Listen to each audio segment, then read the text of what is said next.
എന്തിനാണ് സാർ ഇതൊക്കെ മറച്ചു വെക്കുന്നത്? ഈ കോമൺ മാൻ എന്ന് പറഞ്ഞാൽ he is not a technically qualified person.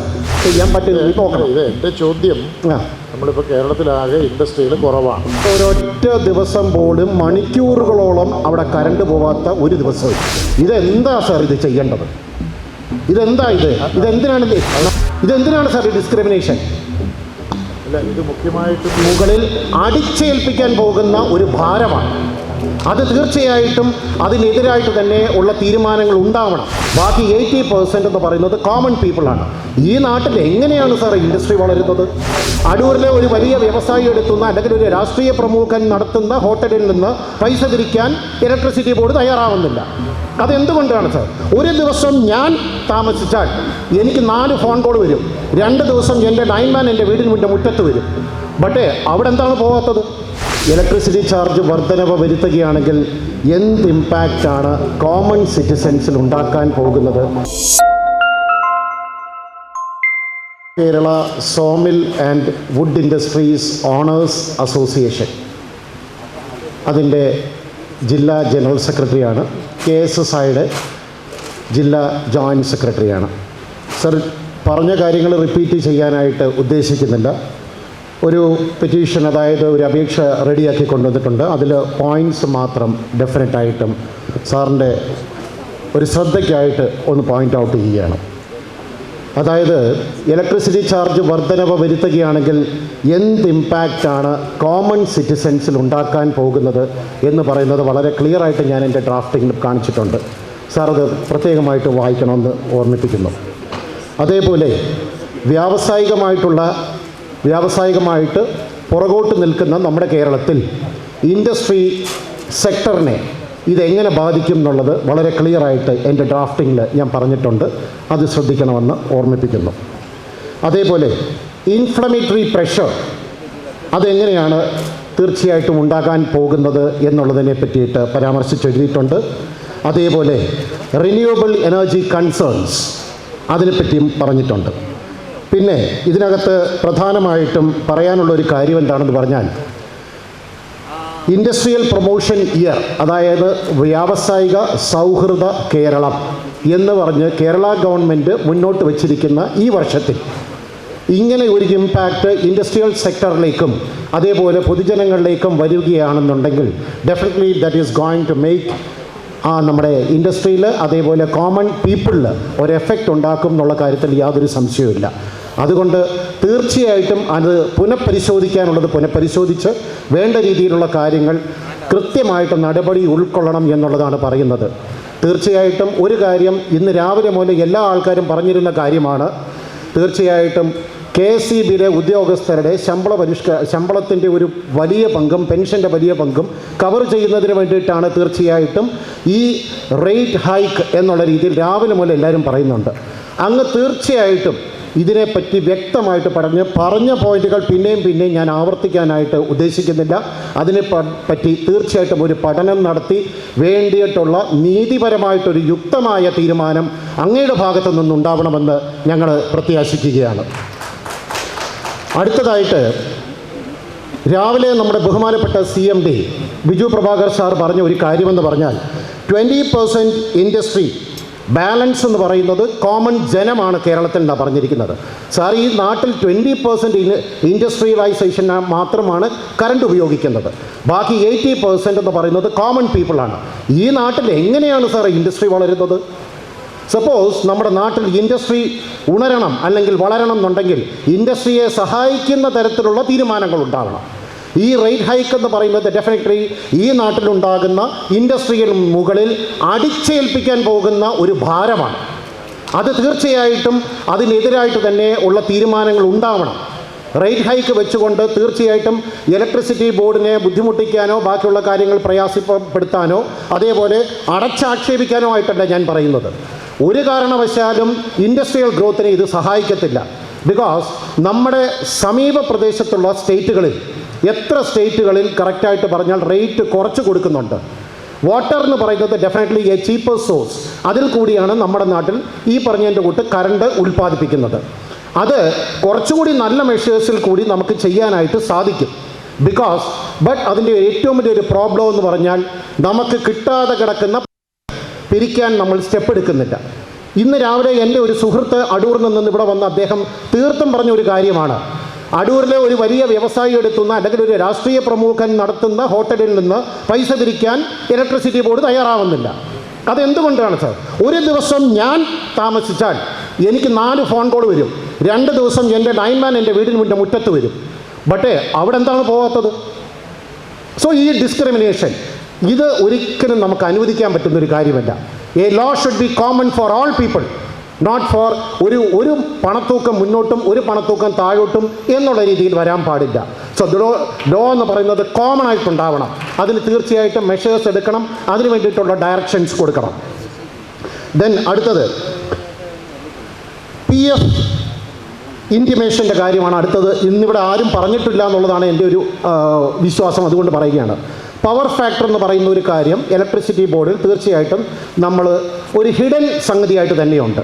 കാരണം കപ്പാസിറ്റർ കറക്റ്റായിട്ട് ഇൻസ്റ്റാൾ ചെയ്തിട്ടില്ല എന്നുണ്ടെങ്കിൽ, കപ്പാസിറ്റർ ഫോൾട്ടി ആണെന്നുണ്ടെങ്കിൽ definitely the power factor will reflect. ഈ പവർ ഫാക്ടർ കൂടുകയോ കുറയുകയോ ചെയ്യുകയാണെന്നുണ്ടെങ്കിൽ ഡെഫിനറ്റ്ലി നമ്മുടെ റേറ്റിനെ അത് ബാധിക്കും. അത് ഇൻറ്റിമേറ്റ് ചെയ്യാനോ നമ്മുടെ പവർ ഫാക്ടറിനകത്ത് പ്രോബ്ലം ഉണ്ട് അല്ലെങ്കിൽ നമ്മളുടെ കപ്പാസിറ്റേഴ്സിന് പ്രോബ്ലം ഉണ്ടെന്നുള്ളത് ഇൻറ്റിമേറ്റ് ചെയ്യാൻ ഈ റീഡിംഗ് എടുക്കാൻ വരുന്ന സബ് എഞ്ചിനീയേഴ്സ് തയ്യാറല്ല. എന്തിനാണ് സാർ ഇതൊക്കെ മറച്ചു വെക്കുന്നത്? ഈ കോമൺ മാൻ എന്ന് പറഞ്ഞാൽ he is not a technically qualified person. അയാളെ കറക്റ്റായിട്ട് പറഞ്ഞ് ബോധ്യപ്പെടുത്തി പവർ ഫാക്ടറിൽ പ്രോബ്ലം ഉണ്ടെങ്കിൽ പറയണം സാർ. 0.9 to 0.93%, 0.93 ആന്ന് പറയുന്ന റീഡിങ്ങിൽ വ്യത്യാസം വന്നു കഴിഞ്ഞാൽ ഡെഫിനറ്റ്ലി കപ്പാസിറ്ററിൽ പ്രോബ്ലം ഉണ്ടെന്നുള്ളത് സ്പഷ്ടമാണ്. അതിന് 0.9 താഴെ വന്നു കഴിഞ്ഞിട്ടുണ്ടെങ്കിൽ അത് ഇൻറ്റിമേറ്റ് ചെയ്യണം. അതേപോലെ എല്ലാ മീറ്ററുകൾക്കും എല്ലാ മോട്ടറുകൾക്കും കൂടി സിംഗിൾ കപ്പാസിറ്റർ ഇൻസ്റ്റാൾ ചെയ്തിരിക്കുന്ന ഒരുപാട് സ്ഥാപനങ്ങളുണ്ട്. എന്നെപ്പോലുള്ള ആൾക്കാരുടെ അടുത്ത് നമ്മൾ KCB പോലുള്ള ഡിപ്പാർട്ട്മെൻറ്റുമായിട്ട് കുറച്ച് സ്നേഹസമ്പന്നമായിട്ട് നമ്മൾ പെരുമാറിയത് കൊണ്ട് അവർ കൃത്യമായിട്ട് നമുക്ക് പറഞ്ഞു കൊടുത്തു. പക്ഷേ ഒരു അസോസിയേഷനെ റെപ്രസെൻറ്റ് ചെയ്യുന്ന വ്യക്തി എന്നുള്ള രീതിയിൽ ഞാൻ ഇപ്പോഴും പറയുകയാണ്, പത്തനംതിട്ട ജില്ലയിൽ പല സ്ഥാപനങ്ങളിലും കോമൺ ആയിട്ടാണ് കപ്പാസിറ്റർ വെച്ചിരിക്കുന്നത്. ഇത് ഹിഡൻ ആയിട്ട് അവർക്ക് ഓരോ മാസവും കറക്റ്റായിട്ട് പറഞ്ഞാൽ എമൗണ്ട് അവരുടെ ബില്ലിൽ ആഡ് ഓൺ ചെയ്ത് കയറുന്നതല്ലാതെ ഇന്ന കാരണം കൊണ്ടാണ് നിങ്ങളുടെ ബില്ല് ഇൻക്ലൂഡ് ചെയ്യുന്നത് പറയാൻ ഇവർ തയ്യാറല്ല. ഇതെന്തിനാണ് സാർ ഈ ഡിസ്ക്രിമിനേഷൻ? അല്ല, ഇത് മുഖ്യമായിട്ടും ഈ ഇൻഡസ്ട്രിയൽ സെക്ടറിലുള്ളവർക്കല്ലേ ഈ പ്രശ്നം വരുന്നത്? തീർച്ചയായിട്ടും സ്വാഭാവികമായിട്ടും നമ്മുടെ കൂടെ ഒരു കൺസേൺ അല്ലേ അത്? അതെ. നിങ്ങളുടെ ബില്ല് കുറയ്ക്കാൻ ഒരു എനർജി ഓഡിറ്റോ എനർജി എഫിഷ്യൻസി സിസ്റ്റമോ വെക്കേണ്ട ഒരു ഉത്തരവാദിത്വം ഒരു സാധാരണ ഡൊമസ്റ്റിക് യൂസറിനേക്കാളും ഒരു ഇൻഡസ്ട്രിയൽ കൺസേണിൽ നിങ്ങളും എടുക്കേണ്ടതല്ലേ? സാർ, ഞാൻ പറഞ്ഞത് സാറിന് ക്ലിയർ ആയില്ലാന്ന് തോന്നുന്നു. ഞാൻ പറഞ്ഞത് 50 HP മോട്ടർ ഉണ്ടെന്നുണ്ടെങ്കിൽ ഈ 50 HPക്കും കൂടി 18 kVA ഉള്ള കപ്പാസിറ്ററാണ് ആവശ്യമുണ്ടെന്നുണ്ടെങ്കിൽ പല സ്ഥാപനങ്ങളിൽ ഇൻസ്റ്റാൾ ചെയ്തിരിക്കുന്നത് 18 kV അല്ലെങ്കിൽ 13 kVA ഉള്ള സിംഗിൾ കപ്പാസിറ്ററാണ്. ഓരോ മോട്ടറിനും സെപ്പറേറ്റ് ആയിട്ട് കപ്പാസിറ്റർ വേണമെന്നുള്ള നിയമം ഇപ്പോൾ റീസെൻ്റായിട്ട് ഇലക്ട്രിസിറ്റി ബോർഡിൽ വന്നിട്ടുണ്ട്. പക്ഷേ ഇത് അവരെ അറിയിക്കുന്നില്ല. അല്ല, ഈ നിയമം അറിയിച്ചില്ലെങ്കിൽ കൂടി ഈ 2 മോട്ടറിനും 2 കപ്പാസിറ്റർ സെപ്പറേറ്റ് വെച്ചാൽ, ആവശ്യത്തിനുള്ള കപ്പാസിറ്റിയുള്ള കപ്പാസിറ്റർ വെച്ചാൽ നിങ്ങളുടെ പവർ കൺസംഷൻ കുറയില്ലേ? കുറയും സാർ. പക്ഷേ ഈ കൺസ്യൂമേഴ്സിന് അറിയത്തില്ല. അല്ലാതെ കൺസ്യൂമർ ഒരു ഡൊമസ്റ്റിക് കൺസ്യൂമർ അറിയില്ല എന്ന് പറഞ്ഞാൽ എനിക്ക് അല്ല, ഡൊമസ്റ്റിക് അല്ല, ഞാൻ ഇൻഡസ്ട്രിയിലുള്ളവർക്ക് ഇത് മനസ്സിലാവുന്നില്ല എന്ന് പറയുന്നതിനോട് അങ്ങോട്ട് പൂർണ്ണമായിട്ട് ഇത് ഞങ്ങൾ മനസ്സിലാക്കിയത് എങ്ങനെയാണെന്ന് പറഞ്ഞാൽ, ഞങ്ങൾ വ്യവസായികളുമായിട്ട് സൗഹൃദപരമായിട്ട് നീക്കുന്ന സമയത്ത് പല സോമില്ലുകളും നമ്മൾ വിസിറ്റ് ചെയ്ത സമയത്ത് അവിടെ ഇൻസ്റ്റാൾ ചെയ്തിരിക്കുന്ന അവരുടെ ബസ് ബാർ നമ്മൾ നോക്കിയ സമയത്താണ് നമുക്കിത് മനസ്സിലായത്. അതുകൊണ്ട് സാർ അതിന് വേണ്ടിയിട്ടുള്ള സ്റ്റെപ്സ് ദയവ് ചെയ്ത് ഡയറക്ഷൻസ് വേണമെന്നുണ്ടെങ്കിൽ അതിനുള്ള കാര്യം CMDയുമായിട്ട് സംസാരിച്ചിട്ട് ചെയ്യാൻ പറ്റുമെന്ന് നോക്കണം. ഇത് എൻ്റെ ചോദ്യം, നമ്മളിപ്പോൾ കേരളത്തിലാകെ ഇൻഡസ്ട്രിയിൽ കുറവാണ്, 20% കൺസ്യൂമേഴ്സ് ഇൻഡസ്ട്രിയിലുള്ളൂ. അപ്പോൾ നമ്മുടെ ആ സെക്ടറിലുള്ള കൂടുതൽ പവർ ഇൻറ്റൻസീവ് ആയിട്ടുള്ള യൂണിറ്റുകളുടെ പവർ ആൻഡ് എഫിഷ്യൻസി കൂട്ടുന്നതിന് ആ ഇൻഡസ്ട്രിയുടെ അസോസിയേഷൻ എന്നുള്ളത് നിങ്ങൾക്ക് ഒരു ശ്രമം നടത്തിക്കൂടെ? സാർ, ഞങ്ങൾ ചെയ്യാം. പക്ഷേ സബ് എഞ്ചിനീയർ സോമൻ എന്ന് പറയുന്ന ഒരു സെക്ടറിന് മാത്രമേ എനിക്ക് വേണമെന്നുണ്ടെങ്കിൽ എഡ്യൂക്കേറ്റ് ചെയ്യാൻ പറ്റും. ബാക്കി എല്ലാ സെക്ടറിനും അസോസിയേഷൻ ഇവിടെയുണ്ട്. ഇവിടെ ഫോട്ടോഗ്രാഫേഴ്സ് അസോസിയേഷൻ ഉണ്ട്. ഇവിടെ നിന്ന് വന്നിരുന്നതിൽ നല്ല പങ്ക് അസോസിയേഷൻ ഓരോ സെക്ടറിൻ്റെയാണ്. അപ്പോൾ ആ സെക്ടറിലുള്ള സംഘടനയുടെ ഒരു ഉത്തരവാദിത്വം കൂടി ഇതാവണ്ടേ? ചെയ്യാം സാർ. പക്ഷേ എങ്കിൽ പോലും അത് കംപ്ലീറ്റ് ആയിട്ട് എഡ്യൂക്കേറ്റ് ചെയ്യാൻ നമ്മളെ കൊണ്ട് പറ്റുന്നില്ല. ഈ മാസാമാസം റീഡിംഗ് എടുക്കാൻ വേണ്ടി പോകുന്ന സമയത്ത് ഈ സബ് എഞ്ചിനീയർ അല്ലെങ്കിൽ ഓവർസിയർ എന്ന് പറയുന്ന വ്യക്തി ഇത് കാണുമ്പോൾ അദ്ദേഹത്തിന് പറഞ്ഞാൽ മതി. അദ്ദേഹത്തിന് ചിലപ്പം അത് പറയാൻ കഴിയില്ലാത്തതുകൊണ്ടോ തിരക്കുകാരനായിരിക്കും ചെയ്യാത്തതെന്ന് വെക്കുക. ഡൊമസ്റ്റിക് യൂസിന് ഇത് സാധാരണഗതിയിൽ നമ്മളൊക്കെ ചെയ്യുന്നത് എന്താ? ഇപ്പോൾ എൻ്റെ വീട്ടിലൊരു ഫാനിൻ്റെ സ്പീഡ് കുറഞ്ഞാൽ ഞാൻ അപ്പം തന്നെ ഇലക്ട്രീഷ്യനെ വിളിച്ചിട്ട് അതിൻ്റെ കപ്പാസിറ്റർ പോയതാണ് മാറ്റി വയ്ക്കും. അതായത് കറണ്ട് കൺസ്യൂം ചെയ്യുക, സ്പീഡ് കുറയുകയും ചെയ്ത് നമ്മളെന്താ നോക്കുക, ചെറിയ പൈസയുള്ള കപ്പാസിറ്ററിന്. അപ്പോൾ ഇത് സാധാരണ കേരളത്തിലെ ഒരു ഇൻഡസ്ട്രി നടത്തുന്ന ഒരാളിനെ സംബന്ധിച്ചിടത്തോളം ഇതൊന്ന് ചിന്തിക്കാൻ പാടില്ല എന്ന് ഞാൻ പറയുന്നില്ല. സാറിന്റെ ആർഗ്യുമെന്റ് പോയിന്റ് ആയിട്ടല്ല ഞാൻ പറഞ്ഞത്, ഞാൻ കണ്ട പോയിന്റ് ആണിത്. ഞാൻ ആർഗ്യാനല്ല, മനസ്സിലാക്കാൻ വേണ്ടി ചോദിച്ചതാണ്. ഇത് വരുന്നില്ല സാർ, ഇൻഎഫക്റ്റിൽ വരുന്നില്ല. ശരി, ഇൻഎഫക്റ്റിൽ വരുന്നില്ല. സമ്മതിച്ചു. എനിക്കൊരു ചെറിയ ഡൗട്ട് ചോദിക്കാനും കൂടെ ഉണ്ട്. ഒരു അസോസിയേഷൻ്റെ ആളാവുമ്പം ശ്രീ പ്രകാശ് ശർമ്മയുടെ ഒരു മില്ലുണ്ടാവുമല്ലോ. ഉണ്ട്. എനിക്കൊന്ന് അറിയാൻ വേണ്ടിയിട്ടാണ്. ഇപ്പോൾ ഇവരിങ്ങനെയൊക്കെ വലിയ ഡേറ്റയൊക്കെ പറഞ്ഞു. നിങ്ങൾക്ക് ഈ താരിഫ് അവർ ചോദിച്ച വർധനവ് വന്നു കഴിഞ്ഞാൽ എത്ര രൂപയുടെ മന്ത്ലി ബില്ലിൽ വർധനവ് വരും? ഇപ്പോഴത്തെ ഈ റേറ്റ് വരുവാണെന്നുണ്ടെങ്കിൽ അവർ ചോദിച്ചിരിക്കുന്ന, അവർ ഈ പെറ്റീഷനിൽ തന്നിരിക്കുന്ന റേറ്റ് ഇട്ടാൽ നമുക്ക് എത്ര രൂപ ഇപ്പോൾ കൊടുക്കുന്ന ബില്ലിൽ നിന്ന് എത്ര അധികം വരുമെന്ന് അറിയാൻ ആഗ്രഹം. സാർ, എൻ്റെ അറിവിൻ്റെ ചിലപ്പോൾ പരിമിതികളുണ്ടാവാം, എങ്കിൽ പോലും എൻ്റെ വിശ്വാസം അനുസരിച്ച് ഡെഫിനറ്റ്ലി 25 to 30% ഹൈക്ക് വരും എന്നുള്ളതാണ് ഞാൻ വിശ്വസിക്കുന്നത്. ആയിക്കോട്ടെ, ഒന്ന് പഠിച്ചിട്ട് രേഖാമൂലം ഒരു ഇമെയിലോ ഒരു മറുപടി. ഡെഫിനറ്റ്ലി. എന്തിനാണെന്ന് വെച്ചാൽ കൂടുതൽ ഇതിനെക്കുറിച്ച് ഡീപ്പായിട്ടൊന്ന് അറിയാൻ വേണ്ടിയിട്ടാണ്. ആയിക്കോട്ടെ, തീർച്ചയായിട്ടും ചെയ്യാം. പ്രത്യേകിച്ച് സോമില്ലുകളൊക്കെ ഒത്തിരി ബുദ്ധിമുട്ടുകൾ നേരിടുന്ന സമയമാണ്. എക്സാക്ട്ലി സാർ, അത് മനസ്സിലാക്കിയതിൽ വളരെ നന്ദിയുണ്ട്. കാരണം സോമില്ലുകൾ എന്ന് പറയുന്നത് ഇന്ന് അടച്ചുപൂട്ടേണ്ട ഭീഷണി നേരിടുന്ന ഒരു വലിയ വ്യവസായ മേഖലയാണ്. വുഡ് കിട്ടാനില്ല. അതെ. പിന്നെ രണ്ട്, ഈ വുഡിന്റെ ലഭ്യതയല്ല, വുഡിന്റെ മറ്റ് ഓൾട്ടർനേറ്റീവ്സ് ചൈനയിൽ മറ്റ് ചീപ്പായിട്ട് ഇമ്പോർട്ട് ചെയ്യും. തീർച്ചയായിട്ടും ഒത്തിരി കാര്യങ്ങളുണ്ട്. അതെ. അപ്പോൾ ആ വ്യവസായം ബുദ്ധിമുട്ടിലാണെന്നുള്ളത് ഞങ്ങൾക്കും അറിയാം. അതെ. അപ്പോൾ അതുകൊണ്ട് അതിനെ കൃത്യമായിട്ടുള്ളൊരു പഠനം ഉണ്ടെങ്കിൽ തീർച്ചയായിട്ടും അസോസിയേഷൻ്റെ ഒരു 8-10 പേരോട് പറഞ്ഞിട്ട് ഇതിനെ ഒന്ന് പഠിച്ചിട്ട് പറയാം. തീർച്ചയായിട്ടും ചെയ്യാം സാർ. ഒരു 2-3 പോയിന്റും കൂടി. പറഞ്ഞു പെട്ടെന്ന്. സാർ, അടുത്ത ഒരു കാര്യം എന്ന് പറഞ്ഞാൽ, ഞാൻ ഈ KSSI റെപ്രസെൻറ്റ് ചെയ്യുന്ന ഒരു വ്യക്തിയും കൂടി ആയതുകൊണ്ടാണ് പറയുന്നത്. പത്തനംതിട്ടയിൽ ബേസിക്കലി കുന്നന്താനം, കിൻഫ്ര എന്ന് പറയുന്ന 2 ID പ്ലോട്ട്സ് ഉണ്ട് ബേസിക്കലി. സാർ, ഒരൊറ്റ ദിവസം പോലും മണിക്കൂറുകളോളം അവിടെ കറണ്ട് പോവാത്ത ഒരു ദിവസമില്ല.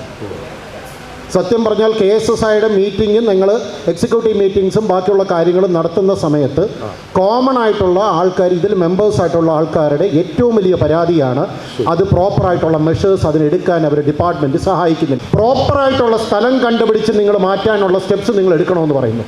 ഇതെന്താ സാർ ഇത് ചെയ്യേണ്ടത്? ഇതെന്തിനാണ് നമ്മൾ എന്താണ് ചെയ്യേണ്ടത്? അല്ല, അതിന് നമുക്ക് ഇന്നത്തെ ഇതങ്ങ് പോട്ട്, അതിനുശേഷം നമുക്ക് വേറെ മാർഗം ഉണ്ടാക്കണം എന്നുള്ള റിക്വസ്റ്റ് പറയാനായിട്ട്. കാരണം ഇതുപോലുള്ളൊരു പബ്ലിക് ഫോറത്തിൽ മാത്രമേ എനിക്കിത് പറയാൻ പറ്റത്തുള്ളൂ. 2-3 പ്രാവശ്യം ബോർഡിനെ നമ്മൾ സമീപിച്ചു, അവർ ചെയ്യാമെന്ന് പറയുന്നതല്ലാതെ അവിടുത്തെ സ്റ്റെപ്സ് ഉണ്ടാകുന്നില്ല. അതുകൊണ്ട് ദയവ് ചെയ്ത് റിക്വസ്റ്റ് കൺസിഡർ ചെയ്യണമെന്ന് അപേക്ഷിക്കുന്നു. കേട്ടതിനും ശ്രവിച്ചതിനും നന്ദി.